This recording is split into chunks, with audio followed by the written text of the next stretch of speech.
ನಮಸ್ತೆ,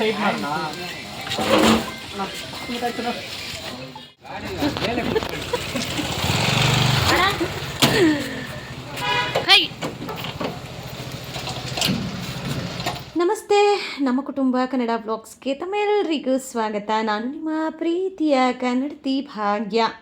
ಫ್ರೆಂಡ್ಸ್, ಎಲ್ಲರೂ ಹೇಗಿದ್ದೀರಾ? ಹೋಪ್ ಎಲ್ಲರೂ ಸೇಫಾಗಿ ಚೆನ್ನಾಗಿದ್ದೀರಾ ಅಂತ ಹೇಳಿ ಭಾವಿಸ್ತಾ ಇವತ್ತಿನ ವೀಡಿಯೋನ ಶುರು ಮಾಡ್ತಾ ಇದ್ದೀನಿ. ಸೊ ಇವತ್ತು ಮಂಡೇ ವ್ಲಾಗ್. ಮಂಡೇ ಸೊ ಪಾಪ ನಮ್ಮ ಯಜಮಾನ್ರು ಲಾಸ್ಟ್ 4 ಡೇಸಿಂದ ಆಫೀಸ್ಗೆ ಹೋಗಿರಲಿಲ್ಲ. ಅಂದರೆ ಶುಕ್ರವಾರದಿಂದ 2 ಡೇಸ್ ರಜದಲ್ಲಿ ಮನೇಲಿದ್ದರು. 2 ಡೇಸಿಂದ ನಾವೇನು ಗಾಡಿ ತೆಗ್ದಿರ್ಲಿಲ್ವಲ್ಲ, ಅದೇನಾಗಿದೆ, ಇಂಜಿನ್ನು ಸೀಸ್ ಆಗಿಬಿಟ್ಟಿದೆ. ಅದು ಬೇರೆ ಇವಾಗ ಚಳಿ, ಸ್ವಲ್ಪ ಬೆಚ್ಚಗಿರಬೇಕಿತ್ತು. ಆ್ಯಂಡ್ ದಿನ ಒಂದು ಸತಿ ಆದರೂ ಗಾಡಿ ತೆಗ್ದಿದ್ರೆ ಮೇ ಬಿ ಸರಿ ಹೋಗೋದು. ಸೊ ಕಂಟಿನ್ಯೂಸ್ ಆಗಿ 3 ಡೇಸಿಂದ ನಾವು ಅದು ಗಾಡಿನ ಸ್ಟಾರ್ಟು ಮಾಡದೇ ಇರೋ ಕಾರಣ ಫ್ರೀಸ್ ಆಗಿಬಿಟ್ಟಿತ್ತು. ಸೊ ಅದಕ್ಕೇ ಇನ್ನು ಬೇರೆ ಆಪ್ಷನ್ ಇಲ್ಲದೆ ಪಾಪ ಅವರು ಗಾಡಿಗೆ ಬಂದು ತೊಗೊಂಡು ಹೋಗಿ ಅದಾದಮೇಲೆ ಅವರು ಆಫೀಸ್ಗೆ ಹೊರಟರು.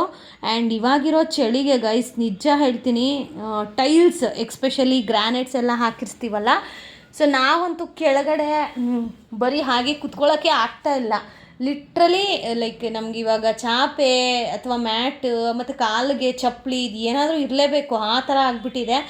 ಆ್ಯಂಡ್ ಇನ್ನು ಬೆಳಗ್ಗೆ ಮೆಂತ್ಯ ಸೊಪ್ಪು ತಂದಿದ್ರು. ಸರಿ, ಅದನ್ನೆಲ್ಲ ಬಿಡಿಸಿ ಮೆಂತ್ಯ ಬಾತ್ ಮಾಡೋಣ ಅಂತ ಹೇಳಿ. ಆ್ಯಂಡ್ ಇವತ್ತು ಸ್ಪೆಷಲ್ಲಾಗಿ ನಾನು ಗೀ ರೈಸ್ ಮಾಡಿ ಕುರ್ಮಾ ಮಾಡಿದ್ದೆ. ಬಿಕಾಸ್ 1 ವೀಕಿಂದ ಪಾಪ ಅವ್ರಿಗೆ ಇಷ್ಟ ಆಗಿರೋ ಫುಡ್ ಏನೂ ತಿನ್ನೋಕ್ಕಾಗ್ತಾ ಇರಲಿಲ್ಲ. ಸರಿ, ಇವತ್ತು ಸ್ವಲ್ಪ ಖಾರವಾಗಿ ಚೆನ್ನಾಗಿ ಏನಾದರೂ ಮಾಡಿಕೊಡೋಣ ಅಂತ ಹೇಳಿ ಗೀ ರೈಸ್ ಮಾಡಿ ವೆಜಿಟೇಬಲ್ ಕುರ್ಮಾ ಮಾಡಿದ್ದೆ. ಸೊ ಯಾವುದೇ ಥರದ ಶೂಟ್ ನಾನು ಮಾಡಲಿಲ್ಲ ಗೈಸ್. ಬಿಕಾಸ್ ಮಂಡೇ ಹೆಂಗಿರುತ್ತೆ ನಿಮ್ಮೆಲ್ರಿಗೂ ಗೊತ್ತಲ್ವಾ. ಸೊ ಹಾಗಾಗಿ ನಾನು ವೀಡಿಯೋನು ಶೂಟ್ ಮಾಡಿಲ್ಲ. ನಿಮಗೆ ಬೇಕು ಅಂದರೆ ಕಮೆಂಟ್ ಮಾಡಿ, ನೆಕ್ಸ್ಟ್ ಟೈಮ್ ಮಾಡಿದಾಗ ನಾನು ಇದ್ರದ್ದು ಕಂಪ್ಲೀಟ್ ವೀಡಿಯೋನ ಶೂಟ್ ಮಾಡಿ ಅಪ್ಲೋಡ್ ಮಾಡ್ತೀನಿ. ಆ್ಯಂಡ್ ಟೇಸ್ಟ್ ಮಾತ್ರ ಸಕ್ಕದಾಗಿತ್ತು. ಆ್ಯಂಡ್ ಗ್ರೇವಿ ಎಕ್ಸ್ಪೆಷಲಿ ಅಲ್ಟಿಮೇಟಾಗಿ ಬಂದಿತ್ತು. ಒಂದೊಂದು ಸತಿ ಅನಿಸುತ್ತೆ ನನ್ನ ಕೈಯಲ್ಲಿ ಏನೋ ಮ್ಯಾಜಿಕ್ ಇದೆ ಲಿಟ್ರಲಿ ಅಂತ ಹೇಳಿ. ಆ್ಯಂಡ್ ಇದೇ ವಿಚಾರಕ್ಕೆ ಈಗ ಒಂದು ವಿಚಾರನ ಶೇರ್ ಮಾಡ್ತೀನಿ ಗೈಸ್. ಈಗ ನಾವು ಯಾರಿಗಾದ್ರೂ ಒಂದು ಹೆಲ್ಪ್ ಅಂತ ಮಾಡಿರ್ತೀವಿ ಆಯಿತಾ, ಅದು ಅವರೇ ಕೇಳಿರ್ತಾರೋ ಅಥವಾ ನಮಗೆ ಅನಿಸಿರುತ್ತೆ ಅಯ್ಯೋ ಅವ್ರಿಗೆ ಹೆಲ್ಪ್ ಮಾಡೋಣ ಅಂತ ಹೇಳಿ. ಬಟ್ ನಾವು ಅವ್ರಿಗೆ ಕಷ್ಟ ಇದ್ದಾಗ ಹೆಲ್ಪ್ ಮಾಡಿರ್ತೀವಿ. ಬಟ್ ಆ ಹೆಲ್ಪ್ ತೊಗೊಂಡಿರೋರು ಹೇಗೆ ಅಂತಂದರೆ, ನಿನ್ಗೆ ಎಷ್ಟೇ ಒಳ್ಳೇದು ಮಾಡು ಗುರು, ಆದರೆ ನಾನು ಮಾತ್ರ ನನ್ನ ಬುದ್ಧಿ ಬಿಡೋದಿಲ್ಲ, ನಿನಗೆ ಎಲ್ಲಿ ಕೊಡಬೇಕೋ ಅಲ್ಲಿ ಕೊಡ್ತೀನಿ ಅಂತ ಹೇಳಿ ನಮ್ಗೆ ಆಗದೆ ಇರೋರ ಹತ್ರ ಹೋಗಿ ಜೊತೆಯಾಗಿ ಈ ಥರ ಒಂದು ವಿಚಾರ ನಡೆಯುತ್ತಲ್ಲ, ಅದನ್ನು ಕೇಳೋಕ್ಕೆ ಒಂಥರ ಬೇಜಾರಾಗತ್ತೆ. ಯಾಕೆ ಮಾತು ಹೇಳ್ತಾ ಇದ್ದೀನಿ ಅಂತಂದರೆ, ನನ್ನ ರೀಸೆಂಟಾಗಿ ಒಬ್ಬರು ಫ್ರೆಂಡ್ ನನಗೆ ಇದನ್ನು ಕಳಿಸಿದ್ರು, ನೋಡು ಭಾಗ್ಯ ಹೀಗೆ ಅಂತ ಹೇಳಿ. ಬಟ್ ನಾನು ಅದ್ರ ಬಗ್ಗೆ ಯಾಕೆ ಮಾತಾಡಿಲ್ಲ ಇಷ್ಟು ದಿನ ಅಂತಂದರೆ, ಈಗ ಒಬ್ಬರ ಬಗ್ಗೆ ನಾನು ಶೇರ್ ಮಾಡ್ತೀನಿ ಅಂತಂದರೆ ಅವರ ಪರ್ಮಿಷನ್ ನಾನು ತೊಗೋಬೇಕಲ್ವಾ. ಸೊ ಅವರೇ ಹೇಳಿದರು, ಇಲ್ಲ ನೀನು ಶೇರ್ ಮಾಡು ಭಾಗ್ಯ, ಗೊತ್ತಾಗಲಿ ಜನಗಳಿಗೆ, ಕೆಲವೊಂದು ವಿಚಾರಗಳಲ್ಲಿ ಸೂಕ್ಷ್ಮವಾಗಿರಲಿ, ನಮ್ಮ ಥರ ಅವರು ಆಗೋದು ಬೇಡ ಅಂತ. ಸೊ ಅದಕ್ಕೆ ನಾನು ಶೇರ್ ಮಾಡಬೇಕು ಅಂತ ಅನ್ನಿಸ್ತು. ಸೊ ಹಾಗಾಗಿ ಶೇರ್ ಮಾಡಿದೆ. ಆ್ಯಂಡ್ ನೋಡಿ, ನಾವು ಯಾರಿಗಾದ್ರೂ ಒಳ್ಳೇದು ಮಾಡ್ತೀವಿ ಅಂತಂದರೆ, ನಾನು ಅವ್ರಿಗೂ ಹೇಳಿದ್ದೇನೆ, ನಿಷ್ಕಲ್ಮಶವಾಗಿ ನಿಮಗೆ ಮಾಡಬೇಕು ಅಂತ ಅನ್ನಿಸ್ತಾ ಮಾಡಿ. ಬಟ್ ಅವ್ರ ಕಡೆಯಿಂದ ಏನನ್ನು ನಾವು ಎಕ್ಸ್ಪೆಕ್ಟ್ ಮಾಡಲೇಬಾರ್ದು. ಇದನ್ನು ನೀವೆಲ್ಲರೂ ಒಪ್ತೀರಾ? ಒಪ್ಪೋದಾದರೆ ಕಮೆಂಟ್ ಮಾಡಿ. ಸೊ ಅವರು ಪಾಪ ಅವ್ರ ಜೀವನದಲ್ಲಿ ನಡೆದಂಥ ಒಂದು ಘಟನೆನ ನನ್ನ ಹತ್ರ ಶೇರ್ ಮಾಡಿಕೊಂಡಾಗ ಆ್ಯಸ್ ಎ ಫ್ರೆಂಡ್ ನಾನು ಏನು ಅಡ್ವೈಸ್ ಮಾಡಬಹುದೋ ಅದಷ್ಟು ನಾನು ಅವ್ರಿಗೆ ಅಡ್ವೈಸ್ ಮಾಡಿದ್ದೀನಿ. ಆ್ಯಂಡ್ ಅವರೂ ಸಹ ಅದನ್ನು ಪಾಸಿಟಿವ್ ಆಗಿ ತೊಗೊಂಡು ಥ್ಯಾಂಕ್ ಯು ಸೋ ಮಚ್, ನಂಗೊಂಥರ ಈಗ ರಿಲೀಫ್ ಆಗ್ತಾಯಿದೆ ಭಾಗ್ಯ, ಹೌದು ನೀನು ಹೇಳಿದ್ದು ಕರೆಕ್ಟೇ ಅಲ್ವಾ, ನಾವು ಯಾಕೆ ಎಕ್ಸ್ಪೆಕ್ಟ್ ಮಾಡಬೇಕು ಅವ್ರ ಕಡೆಯಿಂದ, ಮಾಡಿದ್ದೀವಿ, ಆ ದೇವ್ರ ಹತ್ರ ಲೆಕ್ಕ ಇರುತ್ತೆ ಅಷ್ಟೇ. ಇನ್ನು ಮುಂದಕ್ಕಾದರೂ ನಾವು ಸ್ವಲ್ಪ ಜಾಗೃತೆಯಿಂದ ಇರ್ತೀವಿ ಅಂತ ಹೇಳಿ ಖುಷಿ ಆಯಿತು ಗೈಸ್. ಯಾಕಂದರೆ ಒಬ್ಳು ಕಂಟೆಂಟ್ ಕ್ರಿಯೇಟರ್ ಆಗಿ ನಾನು ವೀಡಿಯೋಸ್ ಅಪ್ಲೋಡ್ ಮಾಡೋದು ಬೇರೆ. ಬಟ್ ನನ್ನ ಒಂದು ನಾನಿವಾಗ ಆ ವಿಡಿಯೋ ಅಪ್ಲೋಡ್ ಮಾಡೋದ್ರಿಂದ ಕೆಲವೊಂದಷ್ಟು ಜನಕ್ಕೆ ಅದು ಮೋಟಿವೇಟ್ ಆಗುತ್ತೆ. ನನ್ನ ಜೀವನದಲ್ಲಿ ಕೆಲವೊಂದು ಮಾತುಗಳು, ನಿಮ್ಮ ಮಾತುಗಳು ಇನ್ಸ್ಪಿರೇಷನ್ ಆಗುತ್ತೆ. ಹೌದು, ನನ್ನ ಲೈಫಲ್ಲಿ ಈ ಥರ ಒಂದು ಘಟನೆನ ನಿಮ್ಮ ಹತ್ರ ಶೇರ್ ಮಾಡ್ಕೋಬೇಕು ಅನ್ನೋದೊಂದು ಇದೆಯಲ್ಲ, ಅದು ಎಲ್ರಿಗೂ ಸಿಗೋದಿಲ್ಲ. ಬಟ್ ನನಗೆ ಸಿಕ್ಕಿದೆ. ಐ ಆಮ್ ರಿಯಲಿ ಥ್ಯಾಂಕ್ಸ್ ನಿಮ್ಮೆಲ್ರಿಗೂ. ಆ್ಯಂಡ್ ತುಂಬ ಜನ ಇನ್ಸ್ಟಾಗ್ರಾಮಲ್ಲಿ ಶೇರ್ ಮಾಡ್ತಾ ಇರ್ತೀರ, ಅದನ್ನು ಖುಷಿ ಆಗುತ್ತೆ ಗೈಸ್. ಕೆಲವೊಂದನ್ನು ಶೇರ್ ಮಾಡಿದ್ಮೇಲೆ ಅವರೇ ಹೇಳ್ತಾರೆ, ಅಕ್ಕ ಎಲ್ಲೂ ಹೇಳ್ಕೊಬೇಡಿ, ಯಾಕೋ ನಿಮ್ಗೆ ಹೇಳಬೇಕು ಅನ್ನಿಸ್ತು ಅದಕ್ಕೆ ಹೇಳ್ಕೊಂಡೆ ಅಂತ. ಖುಷಿ ಆಗುತ್ತೆ. ಆ್ಯಂಡ್ ಅವರಿಗೆ ಅದಕ್ಕೆ ಪರಿಹಾರನೂ ಸಹ ನಾನು ಸೂಚಿಸಿರ್ತೀನಿ. ಸೊ ಕೆಲವೊಂದು ಸಾರಿ ಅನಿಸುತ್ತೆ, ಖುಷಿ ಆಗುತ್ತೆ ಈ ಒಂದು ಫೀಲ್ಡ್ಗೆ ನಾನು ಚೂಸ್ ಮಾಡಿದ್ದು ಅಂತ.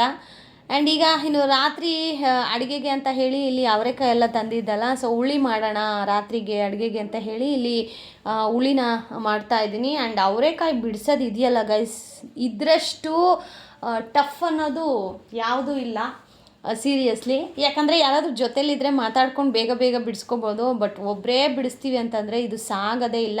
ಬೆಳಗ್ಗೆ ಸೊಪ್ಪು ಬಿಡಿಸ್ಕೊಂಡು ಕೂತ್ಕೊಂಡಿದ್ದಾಯಿತು, ಈಗ ಅವರೆಕಾಯಿ ಬಿಡಿಸ್ಕೊಂಡು ಕೂತ್ಕೊಂಡು, ಸೊ ಬ್ಯಾಕ್ ಪೇನ್ ಅಂತೂ ಕೇಳೋದೇ ಬೇಡ. ಸೀರಿಯಸ್ಲಿ ಹೇಳ್ತೀನಿ, ಕೆಲವೊಂದು ಸಾರಿ ನನಗೆ ಅನಿಸುತ್ತೆ ಆಂಟಿ ಬರೋದು ಎಷ್ಟು ಹೆಲ್ಪ್ ಆಗಿದೆ ಅಂತ ಹೇಳಿ. ಇಲ್ಲ ಅಂತಂದಿದ್ರೆ ಕೆಲಸ ಎಲ್ಲ ನಮ್ಮ ಮೇಲೆ ಅಂತಂದರೆ, ಅದಕ್ಕೆ ಗೈಸ್ ಹೇಳೋದು, ನಾವೇನೇ ಪ್ಲ್ಯಾನ್ ಮಾಡಿದ್ರು ಭಗವಂತನ ಪ್ಲ್ಯಾನಿಂಗ್ ಮುಂದೆ ಯಾವುದೂ ಇಲ್ಲ ಅಂತ. ಸೊ ನಾನು ಕಂಪ್ಲೀಟ್ಲಿ ನಮ್ಮ ರಾಯರಿಗೇ ತುಂಬ ಪ್ರಿಫರೆನ್ಸ್ ಕೊಡ್ತೀನಿ. ಆ್ಯಂಡ್ ನಮ್ಮ ಮನೆ ಕುಲದೇವರಿಗೂ ಅಷ್ಟೇನೆ. ಸೊ ನಾವೇನೇ ಒಳ್ಳೇದು ಮಾಡಲಿ ಅಥವಾ ಏನೇ ಒಂದು ಕಾರ್ಯನ ಸ್ಟಾರ್ಟ್ ಮಾಡಿದ್ರೂ ನಾವು ಫಸ್ಟು ನಮ್ಮ ದೇವರಿಗೇ ನಾವು ಕೇಳ್ಕೊಂಡು ಅದಾದಮೇಲೆ ಸ್ಟಾರ್ಟ್ ಮಾಡೋದು. ಸೊ ಇನ್ನೂ ಈಗ ಅಟ್ ಪ್ರೆಸೆಂಟ್ ನಾವು ಪೂಜೆ ಮಾಡೋ ಹಾಗಿರಲಿಲ್ಲ. ಸೊ ಇವತ್ತು ಸೋಮವಾರ ಆಗಿದ್ದರಿಂದ ಬೆಳಗ್ಗೆ ದೇವ್ರ ಪಾತ್ರೆ ಎಲ್ಲನೂ ಕ್ಲೀನ್ ಮಾಡಿಕೊಂಡು ದೀಪನೂ ಹಚ್ಚಿದ್ದೀನಿ. ಆ್ಯಂಡ್ ಕಳಶ ಏನು ಚೇಂಜ್ ಮಾಡೋಕ್ಕೆ ಹೋಗಲಿಲ್ಲ, ಬಿಕಾಸ್ ನಾನು ರೀಸೆಂಟಾಗಿ ಅಂದರೆ ಆ ಫಂಕ್ಷನ್ಗಿಂತ ಮುಂಚೆ ನಾನು ಕಳಶ ಚೇಂಜ್ ಮಾಡಿದ್ದಿದ್ದು. ಆ್ಯಂಡ್ ನೆಕ್ಸ್ಟ್ ನನಗೆ ಪೀರಿಯಡ್ಸ್ ಟೈಮು ಇದೆ. ಸೊ ಹಾಗಾಗಿ ಒಟ್ಟಿಗೆ ಕಳಶ ಚೇಂಜ್ ಮಾಡೋಣ ಅಂತ ಹೇಳಿ ದೀಪ ಮತ್ತು ದೇವ್ರ ಫೋಟೋಗಳು ಮಾತ್ರ ಕ್ಲೀನ್ ಮಾಡಿಕೊಂಡು ಮನೆಯೆಲ್ಲ ಗಂಜಲ ಹಾಕಿ ಸ್ವಲ್ಪ ಕ್ಲೀನಾಗಿ ಕ್ಲೀನ್ ಮಾಡಿಕೊಂಡು ಅದಾದಮೇಲೆ ಪೂಜೆನ ಮಾಡಿದೆ. ಆ್ಯಂಡ್ ಇದೆಲ್ಲ ಆದಮೇಲೆ ಇನ್ನು ರಾತ್ರಿ ಊಟಕ್ಕೆ ಅಂತ ಹೇಳಿ ಅವರೆಕಾಯಿ ಸುಲಿತಾ ಇದ್ನ. ಬಟ್ ರಾತ್ರಿ ಊಟಕ್ಕೆ ಅಂತ ಹೇಳಿ ನಾನು ಮಾಡಬೇಕಾದ್ರೆ ಅದು ಆಗಲೇ ಇಲ್ಲ. ಸರಿ, ಏನಾದರೂ ಸಿಂಪಲ್ಲಾಗಿ ಖಾರ ಏನಾದರೂ ಮಾಡ್ಕೊಳ್ಳೋಣ ಅಂತ ಹೇಳಿ ಖಾರ ಪ್ಲ್ಯಾನ್ ಮಾಡಿಕೊಂಡೆ. ಆಮೇಲೆ ಇದನ್ನು ಸುಲಿಯೋಷ್ಟೊತ್ತಿಗೆ ನನ್ನ ಮಗ ಹೋಮ್ವರ್ಕೂ ಮಾಡಿಸಿದ್ದಾಗೋಯ್ತು. ಸೊ ಹೆಣ್ಮಕ್ಳು ನಾವು ಹಾಗೆ ಅಲ್ವಾ, ಒಂದು ರೀತಿ ಮಲ್ಟಿ ಟಾಸ್ಕಿಂಗ್. ಈಗ ಒಂದು ಕೆಲಸ ಮಾಡ್ತಾಯಿದ್ರೆ ಮೀನ್ ವೈಲ್ ಇನ್ನೊಂದು ಕೆಲಸ ಮಾಡ್ತಾ ಇರ್ತೀವಿ. ಸೊ ಆಲ್ಮೋಸ್ಟ್ ಎಲ್ಲ ಹೆಣ್ಮಕ್ಳು ಇದೇ ಥರನೇ ಇರ್ತೀವಿ. ಸೊ ನಿಜ ಹೇಳ್ತೀನಿ ಗೈಸ್, ಪುಣ್ಯ ಮಾಡಿದವ್ರಿಗೆ ಮಾತ್ರ ಹೆಣ್ಮಕ್ಳಾಗೋದು, ಆ್ಯಂಡ್ ಪುಣ್ಯ ಮಾಡಿರೋರು ಮಾತ್ರ ಹೆಣ್ಮಕ್ಳಾಗಿ ಹುಟ್ಟೋದು. ಅಂದರೆ ಕೆಲವೊಂದು ಸಾರಿ ಅನಿಸುತ್ತೆ, ಯಾಕೆ ಅಂತಂದರೆ ಅದುವೇ ಹೆಣ್ಮಕ್ಳನ್ನು ಸ್ಟ್ರಾಂಗ್ ಮಾಡಿಸೋದಕ್ಕೇ ಕೆಲವೊಂದು ಸಾರಿ ಎಮೋಷ್ನಲಿ ನಮಗೆ ದೇವರು ತುಂಬ ಪರೀಕ್ಷೆಗಳನ್ನು ಕೊಡ್ತಾನೆ. ಸೊ ಅದನ್ನು ನಾವು ಜಯಿಸಿ ನಿಲ್ತೀವಲ್ಲ, ಆಗ ನಮ್ಗೆ ಅನಿಸುತ್ತೆ ಹೌದು ನಾವು ತುಂಬ ಸ್ಟ್ರಾಂಗು, ನಮಗೆ ಈ ಹೆಣ್ಣಿನ ಜನ್ಮ ಸಿಕ್ಕಿದೆಯಲ್ಲ, ರಿಯಲಿ ಯಾವ ಜನ್ಮದಲ್ಲಿ ಯಾವ ಪುಣ್ಯ ಮಾಡಿದ್ದೀವೋ ನಮಗೆ ಈ ಹೆಣ್ಣಿನ ಜನ್ಮ ಅನ್ನೋದು ಸಿಕ್ಕಿದೆ ಅಂತ ಹೇಳಿ ಖುಷಿ ಪಡಬೇಕು ಗೈಸ್ ನೀವು ನಿಜವಾಗ್ಲೂ. ಆ್ಯಂಡ್ ನನಗಂತೂ ಹೆಮ್ಮೆ ಇದೆ. ಆ್ಯಂಡ್ ನಾನು ಇಲ್ಲಿ ಇರುವಂತಹ ಮನೆ ಏನಿದೆಯಲ್ಲ, ಅಂದರೆ ನಾನು ಮದುವೆ ಆಗಿ ಬಂದಿರೋ ಮನೆ ಮೇಲೂ ನಂಗೆ ಅಷ್ಟೇ ಗೌರವ ಪ್ರೀತಿ ಇದೆ. ಅಂದರೆ ಎಲ್ರಿಗೂ ಇಂಥ ಒಂದು ಜೀವನ ಸಿಗುತ್ತೋ ಇಲ್ಲೋ ಗೊತ್ತಿಲ್ಲ, ಬಟ್ ನಮಗೆ ಸಿಕ್ಕಿದೆ. ಅದಕ್ಕೆ ನಾವು ಎಷ್ಟು ಜಸ್ಟಿಸ್ ಕೊಡಬೇಕೋ ಅಷ್ಟು ಜಸ್ಟಿಸನ್ನು ನಾವು ಕೊಟ್ಟರೆ ಸಂಸಾರ ಚೆನ್ನಾಗಾಗತ್ತೆ ಅಂತ ಹೇಳಬಹುದು. ಆ್ಯಂಡ್ ಇವತ್ತು ಪೂಜೆ ಮಾಡಿದಾಗ ನಂಗೆ ಆಗಿ ಸ್ಯಾಟಿಸ್ಫೈ ಇದೆಯಲ್ಲ, ಲಿಟ್ರಲಿ 1 ವೀಕಿಂದ ಪೂಜೆ ಮಾಡಿಲ್ಲ. ಆ್ಯಕ್ಚುಲಿ ಮನೆಯಲ್ಲಿ 3 ದಿನ ಗ್ಯಾಪ್ ಬಿಟ್ಟು ಪೂಜೆ ಮಾಡದೇ ಇರೋ ಥರ ಇರಬಾರ್ದು. ಬಟ್ ಈ ಥರ ಸೂತಕ ಅಂತ ಬಂದಾಗ ಏನೂ ಮಾಡೋಕ್ಕಾಗೋದಿಲ್ಲ, ಮಾಡಬಾರ್ದು. ಬಟ್ ನಮ್ಮ ಒಳಗಡೆ ನಾವೇನು ಧ್ಯಾನ ಮಾಡ್ತೀವಿ ಅಥವಾ ನಾವೇನು ಭಜನೆ ಮಾಡ್ತೀವಿ ಅಥವಾ ನಾವೇನು ಬರಿತೀವಿ ಅದನ್ನು ಮಾತ್ರ ಸ್ಟಾಪ್ ಮಾಡಬಾರ್ದು. ದೀಪ ಹಚ್ಚೋ ಹಾಗಿಲ್ಲ, ಹಾಗಂತ ದೇವ್ರ ಜೊತೆ ಮಾತಾಡಬಾರ್ದು, ದೇವರನ್ನು ನೆನೆಸ್ಕೋಬಾರ್ದು ಅನ್ನೋದು ಎಲ್ಲೂ ಇಲ್ಲ. ಬಟ್ ನಾನಂತೂ ಕೂತ್ರೂ ನೆನೆಸ್ಕೊತೀನಿ, ನಿಂತರೂ ನೆನೆಸ್ಕೊತೀನಿ. ಏನಾದರೂ ಆದಾಗಲೂ ನಾನು ಫಸ್ಟಿಗೆ ನೆನೆಸ್ಕೊಳ್ಳೋದು, ನನಗೆ ಯಾರನ್ನೂ ನೆನೆಸ್ಕೊಳ್ಳಲ್ಲ, ನಾವು ಫಸ್ಟೇ ನೆನೆಸ್ಕೊಳ್ಳೋದೆ ನಮ್ಮ ರಾಯರನ್ನು. ಸೊ ಕೂತ್ಕೊಂಡ್ರೂ ನೆನೆಸ್ಕೊತೀನಿ, ನಿಂತ್ಕೊಂಡ್ರೂ ನೆನೆಸ್ಕೊತೀನಿ. ಆದರೆ ಪೂಜೆ ಮಾಡೋ ಹಾಗಿಲ್ಲ ಅಂತ ಅಂದಾಗ ಸ್ವಲ್ಪ ಬೇಜಾರಾಗುತ್ತೆ. ಸೊ ಫೈನಲಿ ಇವತ್ತು ಅದನ್ನು ಕ್ಲಿಯರ್ ಆಯಿತು, ಪೂಜೆ ಮಾಡೋ ಹಾಗಿದೆ, ಆರಾಮ್ಸೆ ಇನ್ನು ಪೂಜೆ ಮಾಡ್ಕೋಬಹುದು.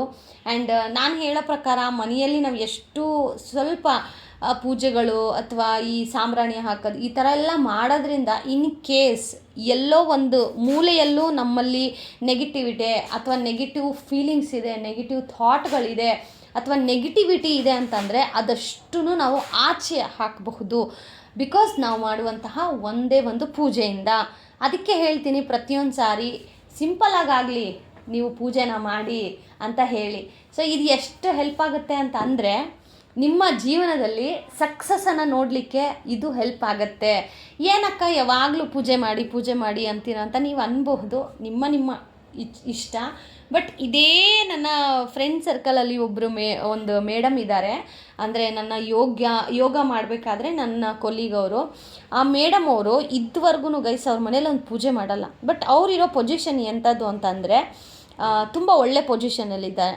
ಅದು ಅವರ ಒಂದು ಅಭಿಪ್ರಾಯ. ನಾನು ಅವ್ರನ್ನ ಕೇಳಿದಾಗಲೂ ಅದೇ ಹೇಳಿದ್ದು, ಅಯ್ಯೋ ಪೂಜೆ ಮಾಡಿದ್ರೇ ದೇವ್ರನ್ನ ನಂಬ್ತೀವಿ ಅನ್ನೋ ತಪ್ಪಾಗತ್ತೆ ಭಾಗ್ಯ. ನಮಗೆ ದೇವ್ರ ಮೇಲೆ ಎಷ್ಟು ಭಕ್ತಿ ಇರಬೇಕೋ ಅಷ್ಟಿದೆ. ಬಟ್ ಹಾಗಂತ ನಾನು ಪೂಜೆ ಮಾಡಬೇಕು, ಮನೆಯೆಲ್ಲ ಸಾಂಬ್ರಾಣಿ ಹಾಕಬೇಕು, ಅದೆಲ್ಲ ನಂಗೆ ಇಷ್ಟ ಆಗೋದಿಲ್ಲ. ನಾನು ಅವತ್ತಿಂದನೂ ಅದನ್ನು ಕಲ್ತಿಲ್ಲ ಅಂತ ಹೇಳಿದ್ರು. ಅದು ಅವರವರ ಒಂದು ಇಷ್ಟ.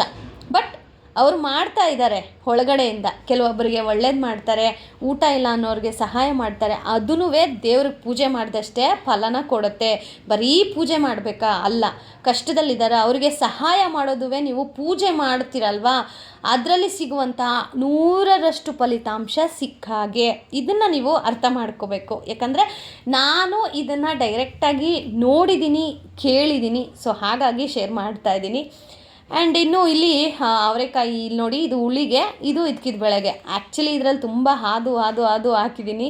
ಇವಾಗ ಅಟ್ ಪ್ರೆಸೆಂಟ್ ಬೆಳೀತಾ ಇರೋ ಕಾಲ ಅಲ್ವಾ, ಇದಕ್ಕಿನ ಬೆಳೆಗೆ ಸಿಗೋದಿಲ್ಲ ಕಾಳುಗಳು.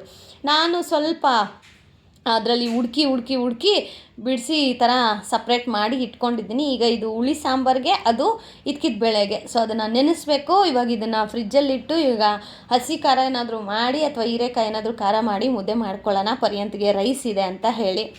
ಅದಾದಮೇಲೆ ಅಡುಗೆ ಮಾಡ್ತಾನೆ ಹಸ್ಬೆಂಡು ಬಂದರು. ಸೊ ಮನೆಗೆ ಸ್ವಲ್ಪ ಐಟಮ್ಸ್ಗಳೆಲ್ಲ ಬೇಕಾಗಿತ್ತು. ನಾನು ಹೇಳ್ತೀನಲ್ವ, ನಾವು ತಿಂಗಳ ರೇಷನ್ ಅಂತ ತೊಗೊಬರೋದಿಲ್ಲ.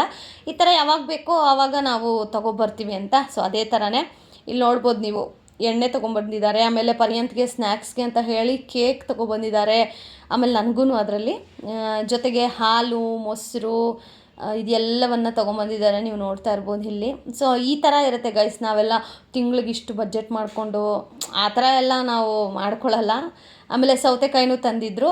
ಪರ್ಯಂತ್ಗೆ ಆಪ್ಷನ್, ಈಗ ಕೇಕ್ ತೊಗೊಂಡು ಹೋಗ್ತೀಯಾ ಅಥವಾ ನಿನಗೆ ಇದು ಸೌತೆಕಾಯಿ ತೊಗೊಂಡು ಹೋಗ್ತೀಯಾ ಅಂತ. ಅವನು ಯಾವುದನ್ನು ಸೆಲೆಕ್ಟ್ ಮಾಡ್ತಾನೋ ಅದನ್ನು ನಾವು ಸ್ನ್ಯಾಕ್ಸ್ಗೆ ಹಾಕಿ ಕಳಿಸ್ತೀವಿ. ಸೊ ಈಗ ನೋಡಿ, ಸ್ಲಿಪ್ಪರ್ಸ್ ಇಲ್ಲದೆ ಗೈಸ್ ಎಲ್ಲೂ ಓಡಾಡೋಕ್ಕಾಗೋದಿಲ್ಲ. ಅದು ಬಿಡೆ ನಮ್ಮದು ಗ್ರಾನೈಟ್ ಆಗಿರೋದ್ರಿಂದ ಹೆವೀ ಥಂಡಿ ಇರುತ್ತೆ. ಆಮೇಲೆ ಬಿಸಿಲುಗಾಲದಲ್ಲಿ ತುಂಬ ತಂಪಿರುತ್ತೆ. ಅದು ಒಂಥರ ಖುಷಿ ವಿಚಾರ. ನಾನು ಆಗಲೇ ಹೇಳ್ದಾಗೇ ಜನಗಳಿಗೆ ಎಷ್ಟೇ ಒಳ್ಳೇದು ಮಾಡಿದ್ರೂ ನೆನೆಸ್ಕೊಳ್ಳೋ ಬುದ್ಧಿ ಇಲ್ಲ. ಇದು ಎಷ್ಟು ಜನಕ್ಕೆ ಒಪ್ಪಿಗೆ ಇದೆ ಕಮೆಂಟ್ ಮಾಡಿ. ಆ್ಯಂಡ್ ಇವತ್ತಿನ ವೀಡಿಯೋ ಎಂಡ್ ಮಾಡ್ತೀನಿ. ಇನ್ನು ನಾಳೆಯಿಂದ ಒಳ್ಳೊಳ್ಳೆ ವೀಡಿಯೋಗಳನ್ನು ಅಪ್ಲೋಡ್ ಮಾಡ್ತೀನಿ ಅಂತ ಹೇಳ್ತಾ, thank you so much for watching friends. Lots of love. Bye bye.